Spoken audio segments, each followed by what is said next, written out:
Pensamos crecer de tres maneras, o sea, obtener fondos, obtener el financiamiento para crecer ¿De de dónde? tres vías. Primero, el combate a la corrupción, que pensamos no solo debe llevarse a cabo, no solo se debe combatir la corrupción por razones de índole moral, sino porque es mucho el dinero del presupuesto que se va por el caño de la corrupción.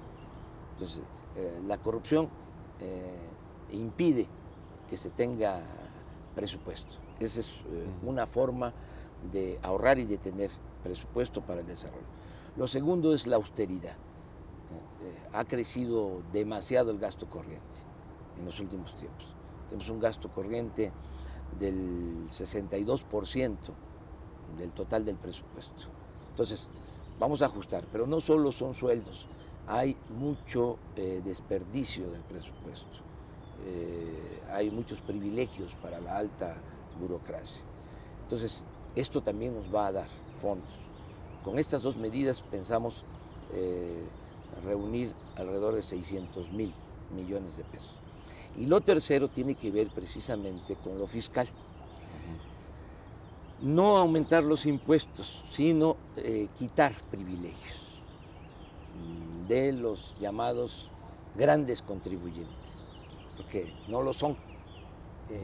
Los que tienen más ingresos en el país no pagan impuestos o pagan muy poco porque les devuelven los impuestos.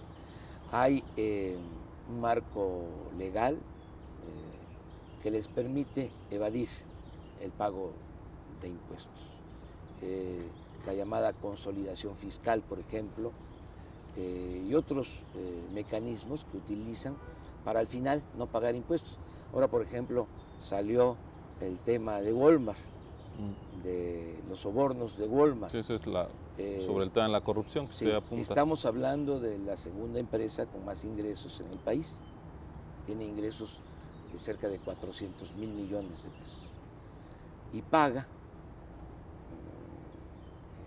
realmente 1.000 millones, del 0.3%. 25. Sí, por estos mecanismos, porque difieren impuestos. Entonces, al terminar con todo esto, nosotros consideramos que vamos a fortalecer la hacienda pública con 200 hasta 300.000 millones. Yo creo que si generamos un ambiente de crecimiento, si se construye una atmósfera de crecimiento, de progreso, si sacamos al país del estancamiento económico, esto va a dinamizar la economía en su conjunto y va a redundar en una mejor captación de recursos para el fortalecimiento de la hacienda. Ese es mi planteamiento. Lo que planteo para fortalecer la hacienda con las medidas de quitar privilegios nos puede dar 2 puntos del PIB. Nosotros calculamos 200, 300 mil millones. Podría tenerse un poco más para que sea 2% del PIB. Ahorita el PIB debe de andar como en 150.000 millones, 180.000 millones de pesos, cada punto del producto. Entonces, vamos de esta manera a tratar el asunto fiscal. Y esto nos va a permitir tener fondos para reactivar la economía y invertir en proyectos productivos, buscando asociar inversión pública con inversión privada. Nosotros queremos que la inversión pública aumente, pero no para que con la pura inversión pública se pueda crecer al 6%, no alcanzaría. Necesitamos la asociación, queremos inversión pública como capital semilla para atraer inversión privada. Yo fui jefe de gobierno en la ciudad y este modelo lo aplicamos en todo lo que tiene que ver con la rehabilitación de Reforma, Alameda, Centro Histórico. Por cada peso que invirtió el gobierno, la iniciativa privada invirtió 300.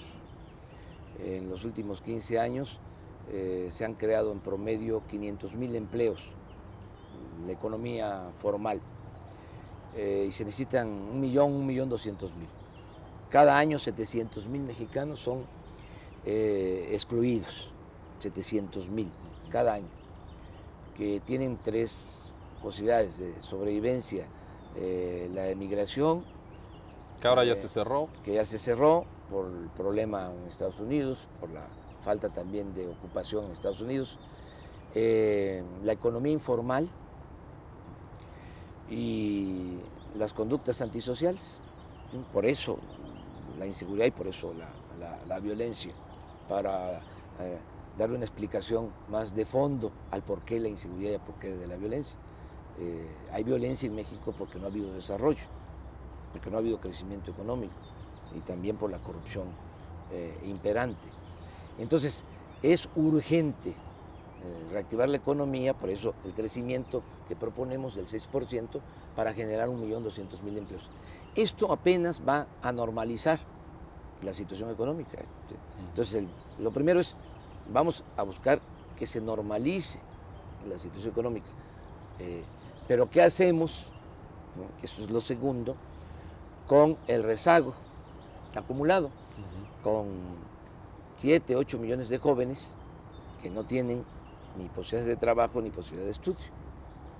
No les vamos a decir, espérense, un plan que tenemos que consiste en ir casa por casa, incorporando a los jóvenes al estudio y al trabajo. Es un plan muy importante, inspirado un poco en lo que hizo Roosevelt durante la Gran Depresión. O sea, él en 6 semanas puso a trabajar a 4 millones de estadounidenses, en 6 semanas.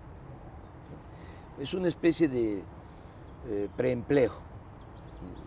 En aquel entonces les daba alimentación, se les daba hospedaje y creo que $1 o $2. O sea, ¿y en qué sectores de la economía estaría pensando esta inserción? Es incorporarlos en todas las actividades productivas y vincularlos mucho al estudio.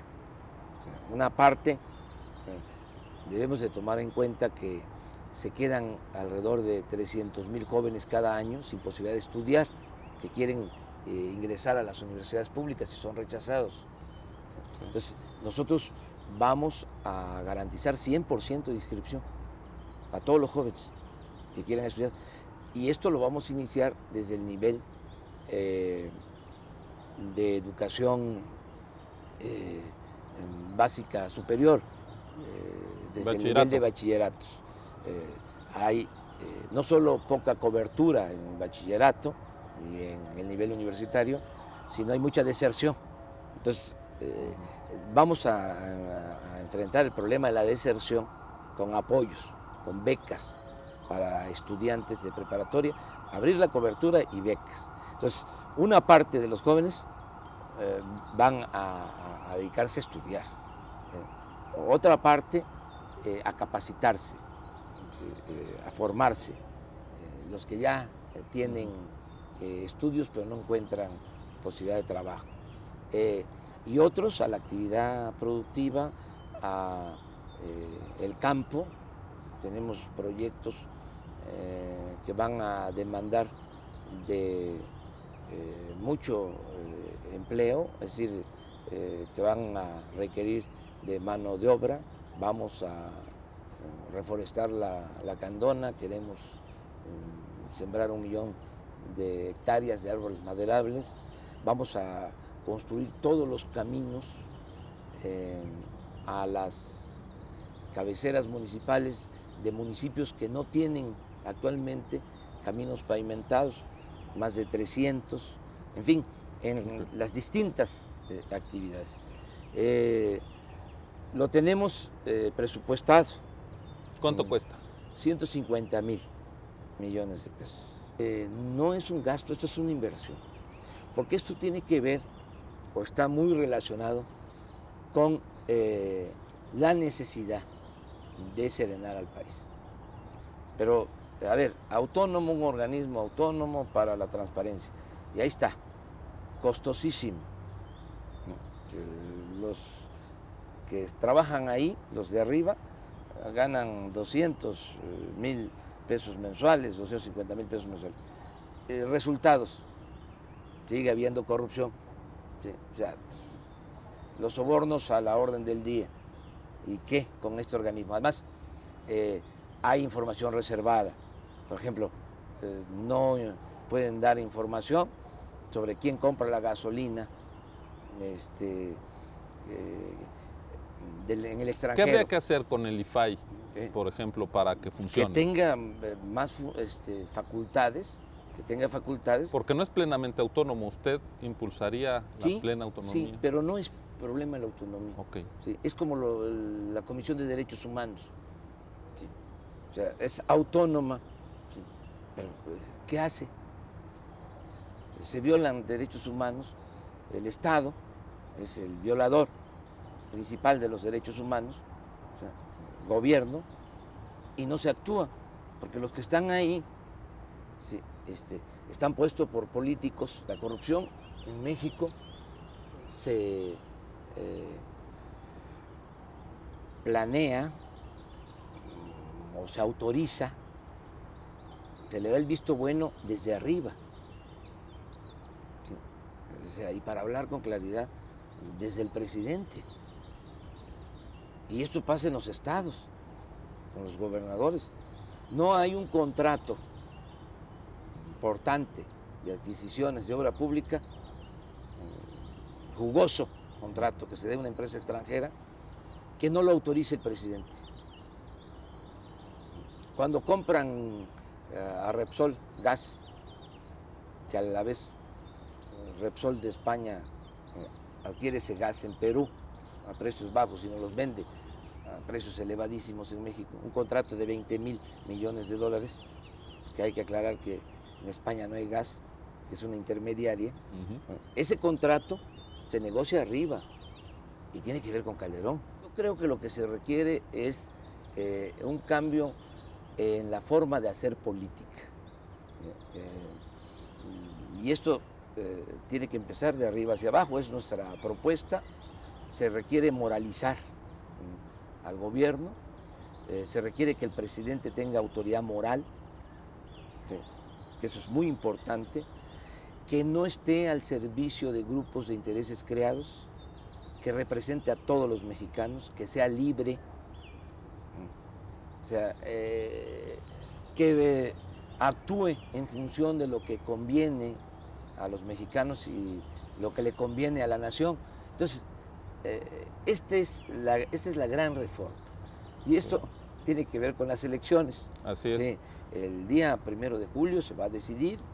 Yo sostengo con mucho respeto que solo hay dos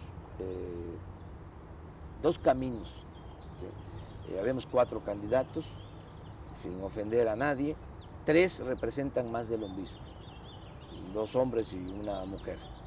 Y nosotros representamos la posibilidad de un cambio verdadero, de todo esto que estamos hablando.